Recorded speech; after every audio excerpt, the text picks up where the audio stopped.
মাস্তানি না আমার মোটেও পছন্দ না। কিন্তু আমার তো তোমাকে অনেক পছন্দ। কি করবো এখন বলো? চলো।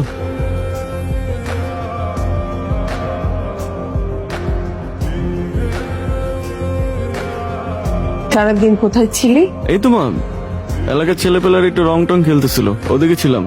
জিও কি তোর সাথে ছিল? জুই? হ্যাঁ, রাস্তা দিয়ে যাচ্ছিল, পরকে সাথে করে নিয়ে আসছিলাম আর কি। দেখ, অতিরিক্ত কোনো কিছু কিন্তু ভালো না। তোর বাবা যদি দেখতো তাহলে এটা ভালোভাবে নিত না। রহিম ভাই, ওয়ালাইকুম আসসালাম। আপনার একটা কথা বলতাম। কি কথা বলবেন বলেন? যে আপনার ছেলেরা আপনার বোনের মেয়ের সাথে যে অলওয়েজ ঘোরাফেরা করে, এই রেস্টুরেন্ট সেই রেস্টুরেন্ট, হুন্ডায় মুন্ডায়, মানে কেন? আমার ছেলে খুবই ভালো। আপনি ওই যে দেখছেন কি চিনেন আপনি? রোকসানাকে ডেকে নিয়ে এসতো। সেটা তোমাকে বলতে হবে, একটা বলছি ডাক্তার নিয়ে এসো। কি হয়েছে ভাইজান?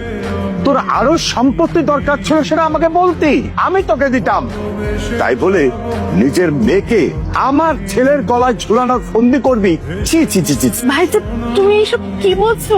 আমি কেন বন্দি করতে যাব? তুই আজকেই বাসা ছেড়ে চলে যাবি। যাও তাহলে, আমি ঘুরে আসি। সাবধানে যাবে, তোমাকে নিয়ে আমার খুব চিন্তা হয়। আসি। যাও। মা, কোথায় যাচ্ছ তুমি? মরতে যাচ্ছি, তোর কারণে আমাকে এত বড় অপমান শুনতে হলো। কি করেছি আমি? কি করেছিস? আবিরের সাথে তোর কিসের সম্পর্ক? আমাকে কিন্তু তুই আগে বলিসনি।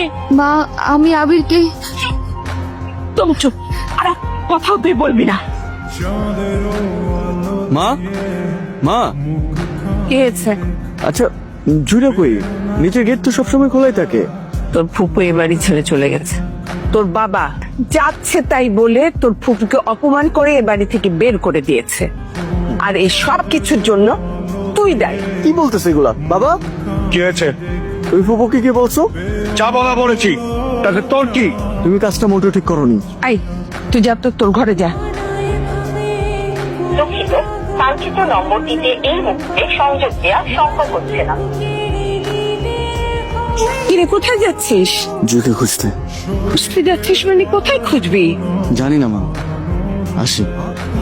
কিরে, কোনো খবর পাইছিস তোরা? ভাই আমরাও তো খুঁজতেছি, বুঝতেছি না, ভার্সিটিতেও তো আসে না। আপনি একদমই চিন্তা করেন না, খোঁজ পাওয়ার সাথে সাথে আপনারে ফোন দেব। ঠিক আছে, থাক তোরা। ভাইয়া তুমি জুকে দেখছো? ও তো অনেকদিন যাবত ক্লাসে আসতেছেন। আচ্ছা ঠিক আছে ভাইয়া, যাও। ঠিক আছে।